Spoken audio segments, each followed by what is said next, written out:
پوښتنه نادره ده. د ده ورور پوښتنه دا ده چې دلته یوه ښځه پیریانو نیولې، بیا د دې په خوله باندې شهیدان غږیږي چې کوم شهیدان سوي. دا وایي چې رښتیا ځکه ده چې داسې خلک یادوي دا ښځه چې دی بیخي پیژني، نو څنګه یې وپېژندل؟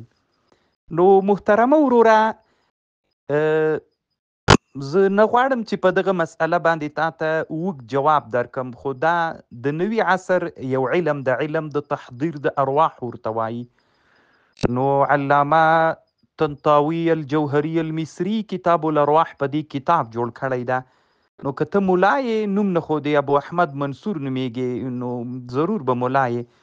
نو محترمه وروره، زه غواړم نه کنې ماته په دې اړه معلومات شته، خو کله کله داسې وي محترمه بعضې خبرې چې هغه په عام هغه کې وضاحت پکار نه وي.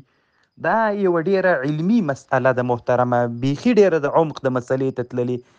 نو د علماو نه سړی ډاریږي محترمه، کله کله سړی حقایق نسی ویللی. ښه خبردار ده، همدا کتاب الارواح د طنطاوي پیدا کا، بیا به په خبره پوه سي. یا په دې اړه پلټنه وکړه علم د تحضیر د ارواحو.